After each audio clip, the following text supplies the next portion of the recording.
그럼 다시 우리 옆에 거라고 인사 나눌까요? 사랑합니다. 축복합니다. 날마다 이렇게 연습하시고 집에 가서 잘할 수 있길 바랍니다. 아멘. 우리 아들을 둔 아버지의 로망이 있습니다. 아들을 가진 아버들이 꼭 하고 싶은 게 뭐죠?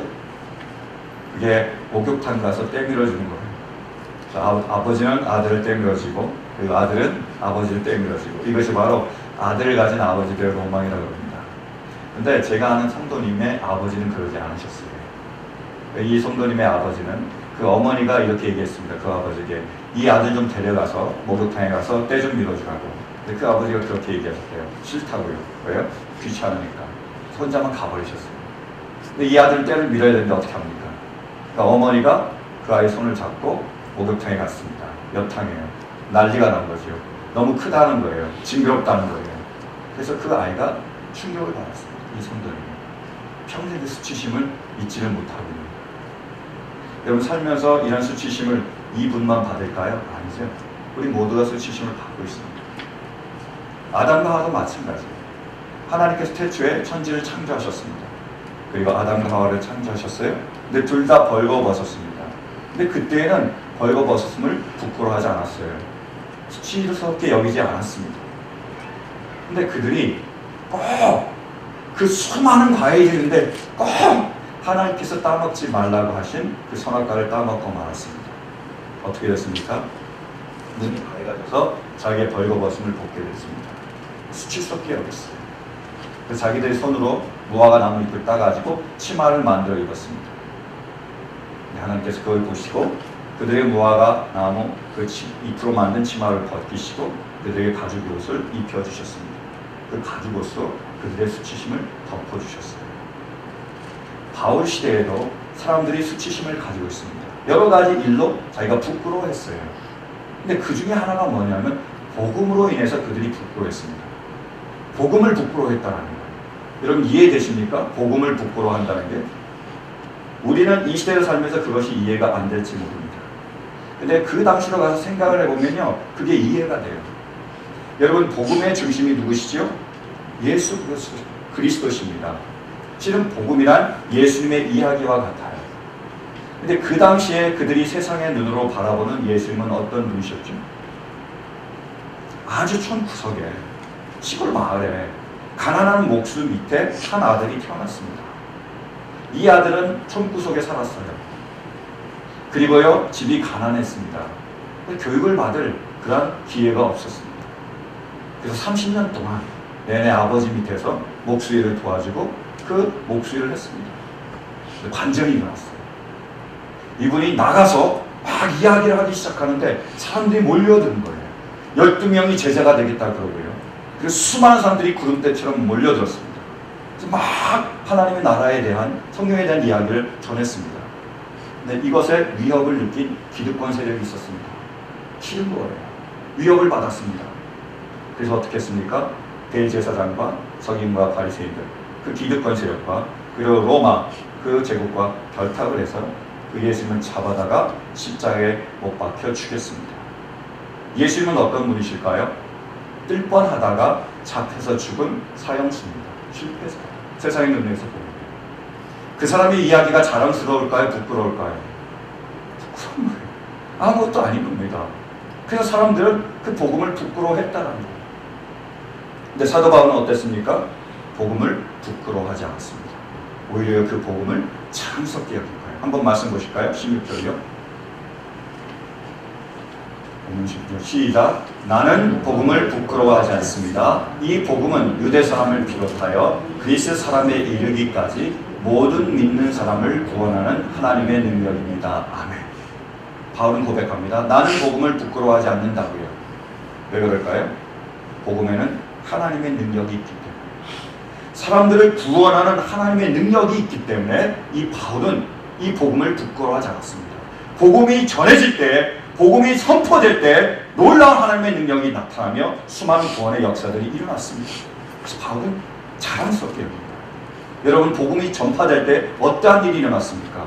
성경 뭐라고 기억하고 있죠? 말씀 보실까요? 사도행전 2장이요. 사도행전 2장. 자, 시작. 모든 사람에게 두려운 마음이 생겼다. 사도들을 통하여 놀라운 일과 표징이 많이 일어났던 것이다.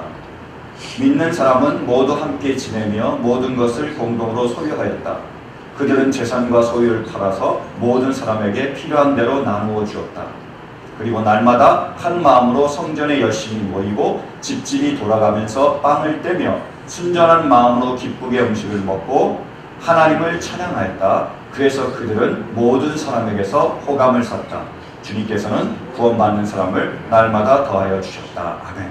이것이 바로 복음이 선포됐을 때, 전해졌을 때 나타난 하나님의 능력입니다. 어떤 일이 벌어졌다고요? 사도들이 복음을 전할 때 많은 표징과 이적들이 나타났습니다. 가장 큰 게 뭔지 아십니까? 지금까지 섬김을 받으려는 사람들이 섬기기 시작했어요. 내 것이라고 꾹 움켜잡던 사람들이 나누기 시작했습니다. 서로 미워하던 사람들이 서로 사랑하기 시작했습니다. 정말로 언제나 하나님의 놀라운 능력이 그들 가운데서 역사하기 시작했어요. 그래서 안에서만 기뻐하고 놀라는 것이 아니라 밖에서 사람들도 보면서 감탄하고 놀랐습니다. 결과가 뭐죠? 구원받는 사람의 숫자가 날마다 더했습니다. 복음은 하나님의 능력입니다. 지금도 이 복음은 동일하게 우리 가운데서 역사하고 있습니다. 레디컬이라는 책을 쓴 데이빗 푸넨 목사님이 계세요. 이 목사님이 그 책에서 자기의 일을 간증하고 있습니다. 이 목사님이 뉴올리언즈로 이사를 가셨습니다. 그래서 가셔서 전도하기 시작한 거예요. 어떻게 하면 거리에 나가서 사람들에게 복음을 전할까 궁리하기 시작했습니다. 어떻게 전할까 보는데 어떤 사람이 점쟁이가 자리를 펴놓고 점을 치는 거예요. 사람들이 와서 손금을 보는 겁니다. 이거다! 그랬어요. 그래서 자리를 폈습니다. 그래서 플랜카드를 붙여놨어요. 여러분의 미래를 봐드립니다. 공짜로. 사람들이 몰려들었습니다. 정말이냐고, 미래를 봐주냐고, 공짜냐고 몰려들었어요. 이분이 무엇을 전했을까요? 믿으면 천국이고 믿지 않으면 지옥입니다. 복음을 전하기 시작했어요. 많은 사람들이 그 복음을 듣고 주님께 돌아왔습니다. 그 중에서 가장 은혜를 받은 사람들이 바로 홈리스들이었어요. 그 사람들이 막 몰려들어서 그 복음을 듣기 시작했습니다. 그래서 이 목사님이 그 옆에 타코집에 가서 타코를 사다가 타코를 나눠 먹으면서 얘기도 나누고 복음을 전했습니다. 그래서 한 50명 정도가 함께 모여서 주일날 아침이면 같이 타코를 먹고 아침 식사를 하고 모여서 함께 예배를 드리기 시작했어요. 그러다가 카트리나 태풍이 몰아쳤습니다. 그래서 이 목사님과 가족이 떠나게 됐어요. 그리고 수년이 지난 다음에 궁금해서 다시 왔습니다. 이 뉴올리언즈를 방문하게 됐어요. 바로 거기로 갔겠죠. 거기가 어떻게 됐나. 근데 그때 그 당시에 복음을 전하면서 예수님을 믿고 세례를 받았던 그 홈리스가 자기가 꽉 껴안는 거예요. 문신 다닥다닥 해가지고. 그래서 그 목사님에게 얘기했습니다. 목사님, 이제는 제가 여기에서 홈리스들을 위한 사역을 하고 있습니다. 이전에는 복음이 전해지기 전에는 남의 도움을 받으며 홈리스로 살아갔던 사람이 복음이 전해졌을 때 어떻게 됐죠? 남을 도우며 홈리스를 위한 사역을 하는 사역자로 바뀐 거예요. 그런 일들이 지금도 일어나고 있습니다. 여러분, 복음에는 구원의 능력이 있습니다. 복음이 전해졌을 때 복음은 우리를 재정적인 문제에서 구원합니다. 복음이 전해졌을 때 복음은 우리를 질병의 문제에서 구원합니다. 복음이 전해졌을 때 복음은 모든 깨어진 관계에서 우리를 구원합니다. 복음이 전해졌을 때 우리를 영원한 멸망에서 구원합니다. 사랑하는 성도 여러분, 복음의 구원의 능력이 있으심을 믿으십니까? 복음에는 능력이 있습니다. 여러분, 복음에 왜 하나님의 능력이 있을까요? 그 이유는요, 복음은 하나님의 의를 나타내시기 때문에 복음을 통하여 하나님은 하나님의 의를 계시하시는 거예요. 그 계시의 빛에 우리가 쬐게 되면 그 능력 가운데로 우리가 나아가게 되며 그 능력을 체험할 수 있게 되는 것입니다. 한번 말씀 보실까요? 17절 말씀입니다. 17절. 자, 시작. 하나님의 의가 복음 속에 나타납니다. 이 일은 오로지 믿음에 근거하여 일어납니다. 이것은 성경에 기록된 바 의인은 믿음으로 살 것이다 한 것과 같습니다. 아멘. 복음 속에 무엇이 나타난다고요? 무엇이요? 하나님의 의가 나타납니다. 복음을 통해서 하나님의 의가 비춰지는 거예요. 그래서 능력이 나타나는 거예요. 네, 여러분, 이 복음 17절에 말하는 하나님의 의가 뭐죠? 여기서 하나님의 의란 우리가 하나님처럼 의로워져야 된다는 의미가 아니에요. 루터가 이것을 오해했습니다. 우리가 하나님처럼 의로워져야 된다, 너희가 그렇게 돼야 된다, 그것이다, 이렇게 표현하는 게 아니에요. 자, 보세요. 루터가 어떻게 얘기했는지 제가 소개해드리겠습니다. 나는 실제로 바울의 로마서를 이해하고자 하는 비상한 열심에 사로잡혔다. 그러나 그 순간까지 내 길을 막았던 장애물은 복음에는 하나님의 의가 나타나서라는 1장 17절 속에 들어있는 딱 하나의 말이었다. 내가 하나님의 의라는 그 말을 증오했기 때문이었다. 나를 가르치는 모든 스승들의 용례와 관습에 따르면 나는 이 단어를 하나님이 의로우셔서 불의한 죄인들을 벌하시는 공식적 내지 적극적인 의와 관련된 것으로 철학적으로 이해하도록 배웠다. 나는 수도사로서 나무랄 데 없이 살았지만 크나큰 양심의 가책과 더불어 하나님 앞에서는 나 자신이 죄인에 불과함을 느꼈다. 은밀히 하나님에게 화를 내며 속으로 말했다. 하나님의 의로우신 진노로 우리를 위협하는 복음 때문에 고통만 더해갈 뿐이로구나. 무슨 말인지 아시겠습니까? 루터는 이 말씀을 묵상하면서 이렇게 이해했다는 거예요. 하나님의 의가 있다는 거죠. 그래서 우리가 하나님처럼 의로워져야 된다는 거예요. 그 기준에 우리가 맞춰져야 된다는 거예요. 근데 하나님의 그 놀라우신 의, 완벽한 의 앞에 우리가 서면 아무리 내가 의로워도 아무리 노력해도 모자란다는 거예요. 한참 부족합니다. 너무 거리가 먼 거예요. 도저히 이룰 수 없는 그 길입니다. 어떻게 된 거죠? 실망합니다. 좌절합니다. 안 됩니다. 난 이거밖에 안 돼요. 그래서 그 복음이 이루어졌다. 그 높은 기준을 세워놓고 내가 도달할 수 없으니까 나를 처벌하시려는 하나님의 기준이라고 생각했던 거예요. 오해했습니다. 하나님의 의가 뭔지 아십니까? 그것은 하나님의 의입니다. 무슨 말이냐면 우리의 의가 아니라 하나님의 의세요. 우리가 의를 이룰 수 있다는 것이 아니라 하나님께서 그 의를 이루어 주셨다는 말입니다. 다시 말해서 하나님의 선물, 우리에게 베푸신 하나님의 의가 하나님의 의입니다. 그래서 루터는 이것을 깨달았고 이렇게 설명을 했습니다. 나는 하나님의 의란 의인이 하나님의 선물, 즉 믿음으로 말미암아 살 수 있는 바탕이 되는 그 의라는 사실을 깨닫기 시작했다. 드디어 하나님의 의가 선물이라는 걸 알게 됐어요. 그래서 천국의 문이 열렸다고 고백하고 있습니다. 존 버년도 똑같이 얘기하고 있어요. 나는 이 기간 내에 예수 그리스도를 알지 못했으며 나 자신의 의를 세우려 했다.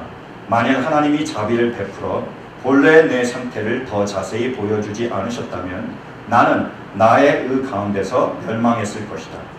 어느 날 들판을 지나고 있을 때 이런 소리가 들렸다. 내 의는 천국에 있다. 그와 동시에 내 영혼의 눈은 예수 그리스도께서 하나님 우편에 계신 것을 보았다. 거기에 의가 있었다. 내가 어디에 있든 무엇을 하든 하나님은 나에 대해 말씀하실 수 없었고 나의 의를 찾으실 수 없었다. 의는 바로 그분 앞에 있기 때문이었다. 또한 나의 선한 마음이 내 의를 더 낫게 만드는 게 아니며 나의 악한 마음이 내 의를 더 나쁘게 만드는 것도 아니라는 것을 깨달았다. 어제나 오늘이나 영원토록 동일하신 예수 그리스도, 바로 그분이 나의 의이기 때문이었다. 이제 내 발목에서 사슬이 풀어졌다. 나는 고통과 사슬에서 해방되었다. 나는 하나님의 은혜와 사랑을 기뻐하면서 집으로 돌아갔다. 아멘. 이것이 바로 하나님의 의입니다. 하나님의 의가 뭐라고요? 바로 예수 그리스도세요. 그분께서 우리를 위하여 죽으심으로 그 하나님의 모든 그 명령을 순종하셨습니다. 이루셨어요. 그래서 우리가 예수 그리스도를 믿으면 어떻게 된다고요? 그 믿음으로 말미암아 우리를 의롭다고 칭해 주시는 것입니다. 이게 바로 하나님의 의예요.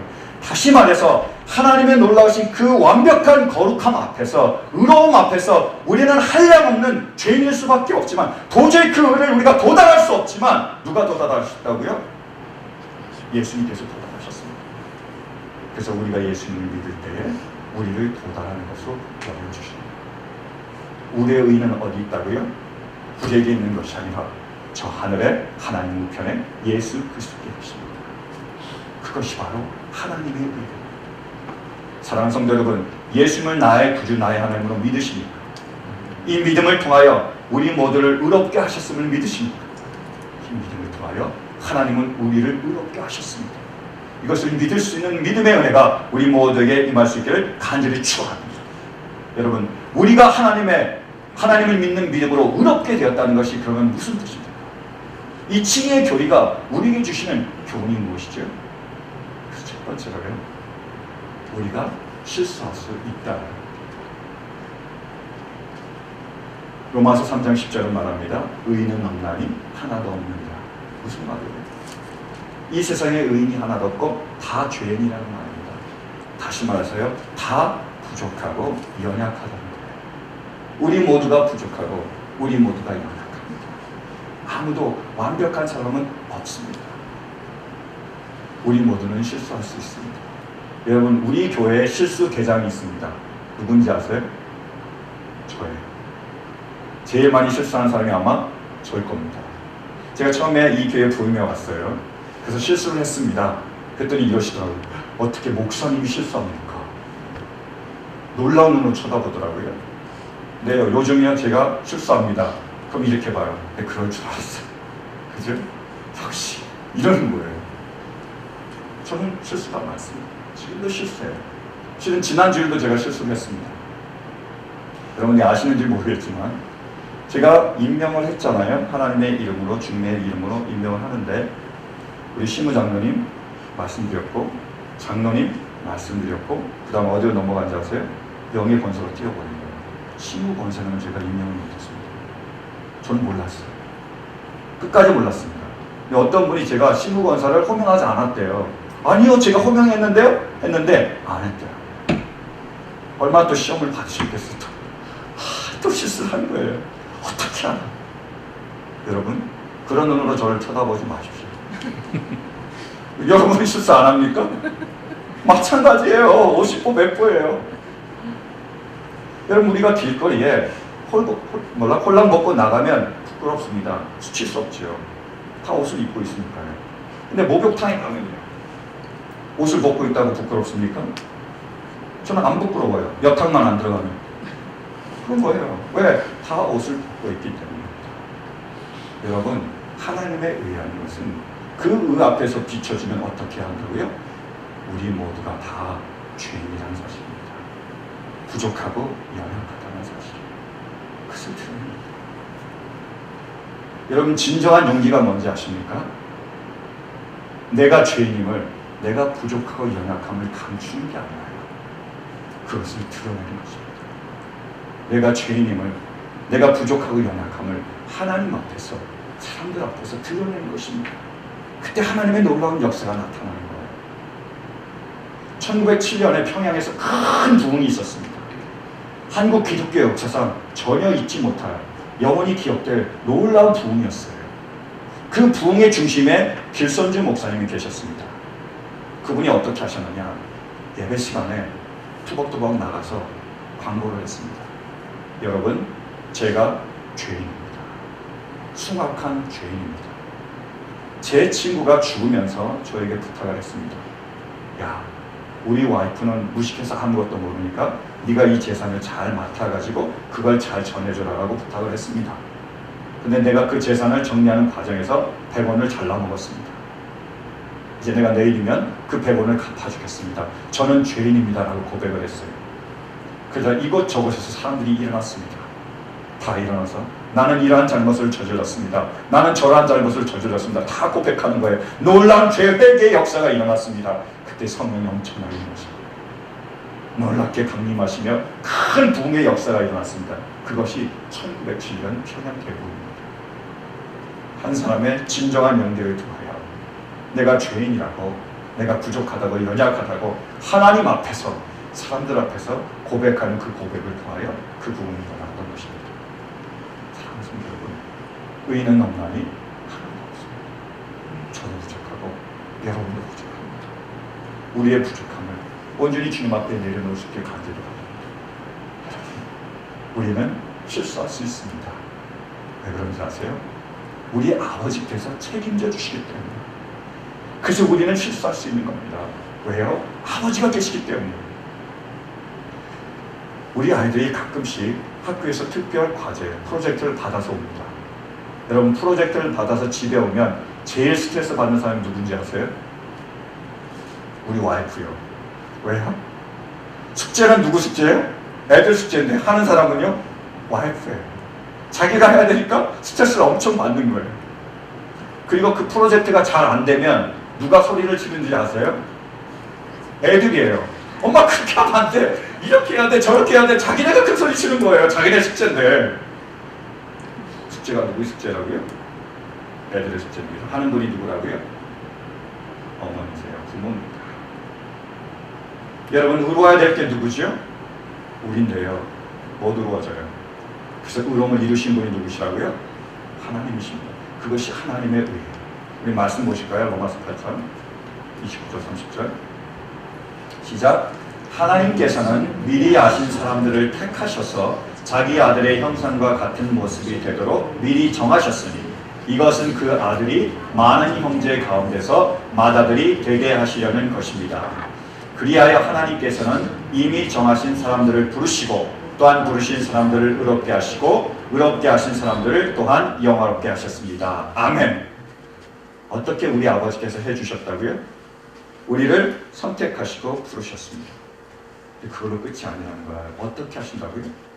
우리를 의롭게 하셨고 영화롭게 하셨습니다. 사랑하는 성도는 이 말씀이 하나님의 말씀을 믿으십니까? 이 말씀이 진리임을 믿으셔요? 어떻게 하셨다고요? 하나님께서 우리를 택하셔서 부르셔서 의롭게 하셨고 영화롭게 하셨습니다. 아버지께서 하셨어요. 그것이 하나님의 의입니다. 사랑하는 성도 여러분, 이 하나님의 의를 믿는 우리 모두가 될 수 있기를 간절히 바랍니다. 하나님은 이미 우리를 의롭게 하셨고 already, 그리고 지금 이 순간에도 우리를 의롭게 하고 계십니다. 나대시옵소서.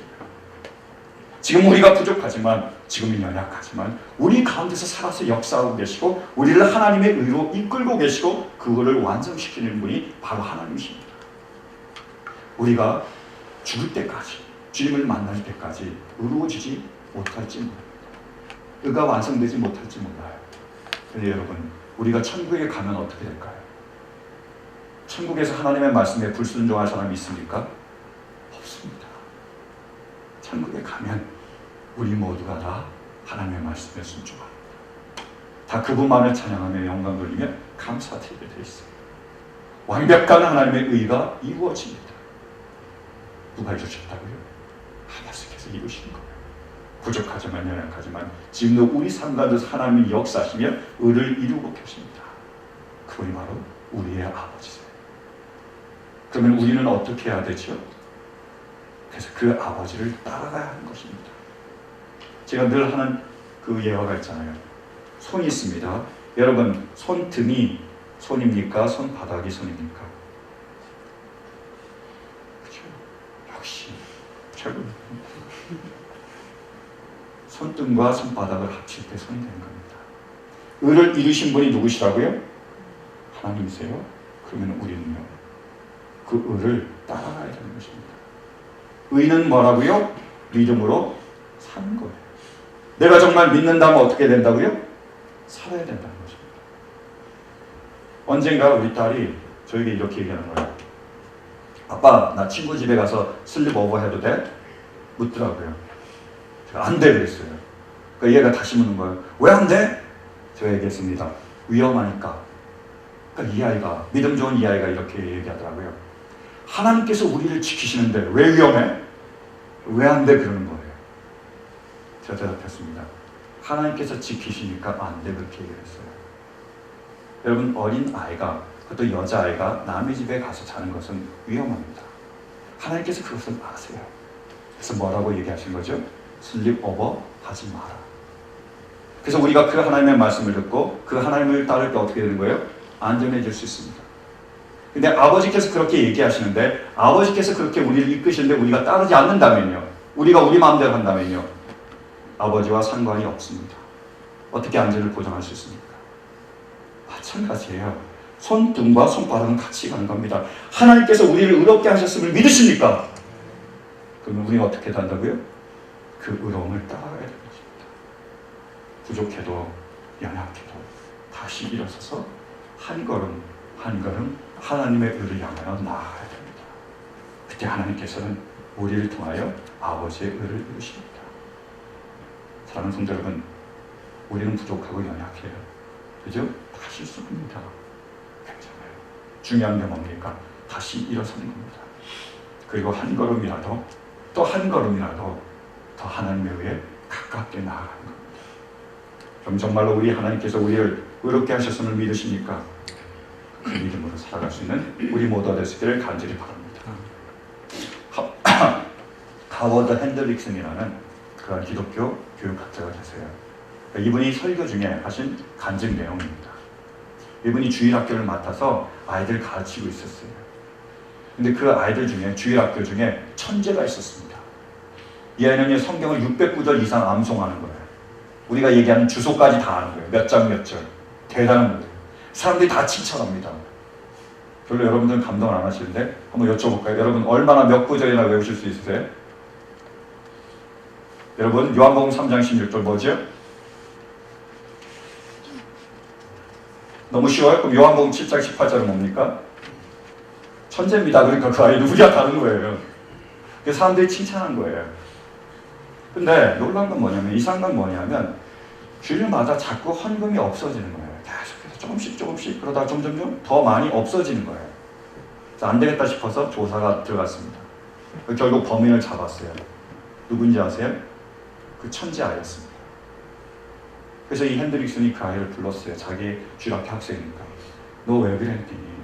너 왜 그런 일을 했니? 너는 성경을 잘 외우잖아. 다 많이 알고 있잖아. 그래서 출애굽기 20장 16절에 도적질하라는 말이 있다는 거 왜 모르니? 그러니까 이 아이가 그 말을 딱 듣더니 이제까지 풀이 주고 있다가 고개를 팍 드는 거예요. 그래서 눈이 번쩍번쩍하면서 얘기합니다. 전도사님, 그거는 출애굽기 20장 15절인데요. 여러분, 출애굽기 20장 15절에 도적질하지 말라는 그 말이 있다는 것 알고 암송하는 거 중요합니다. 더 중요한 게 뭐라고요? 그 말씀대로 사는 것입니다. 믿음이 중요합니다. 믿음만큼 중요한 게 뭐라고요? 믿음으로 사는 것입니다. 사랑하는 성도 여러분, 정말로 우리가 예수 그리스도를 믿음으로 그분의 보혈로 우리 모두가 하나님 앞에서 의롭게 되었음을 믿으십니까? 그러면 그 믿음으로 이제는 우리가 살아갈 수 있길 바랍니다. 여러분, 우리는 죄인입니다. 부족하고 연약해요. 쓰러지고 넘어집니다. 당연한 거예요. 쓰러지고 넘어지는 거 가지고 좌절하지 마세요. 절망하지 마십시오. 괜찮습니다. 아버지가 계시잖아요. 여러분, 다른 사람들도 마찬가지입니다. 그들도 죄인이에요. 그들도 부족하고 연약하며 그들도 쓰러지고 넘어집니다. 그들 넘어지는 거 가지고 비난하거나 손가락질 하지 마시는 거예요. 왜요? 그들에게도 아버지가 계시고 그들 삶 가운데 아버지께서 살아서 역사하시고 그분이 온전히 의롭게 하셨기 때문에 이제 그것을 정말 믿는다면 이 믿음으로 살아갈 수 있게 간절히 바랍니다. 날마다 그 자리에서 일어서서 한 걸음 한 걸음 하나님의 의로 나아갈 수 있게 되길 간절히 바랍니다. 그것을 통하여 하나님 우리를 의롭게 하실 것입니다. 아니요. 놀라운 진리는 뭐죠? 하나님은 이미 우리를 의롭게 하셨습니다. 사랑하는 성도 여러분, 하나님을 믿는 이 믿음으로 살아갈 수 있는 은혜가 있었기를 간절히 바랍니다. 벌거벗은 우리를 덮으시는 하나님의 가족의 은혜가 우리 모두에게 임할 수 있게 되기를 간절히 바랍니다. 우리 삶을 통하여 정말 하나님께 영광 돌리며 하나님의 거룩한 백성으로 의로운 하나님의 자녀로서 아버지께 모든 영광을 돌릴 수 있는 우리 모두가 되시기를 간절히 축원합니다. 우리 이 마음 담아 함께 찬양하실까요? 다 같이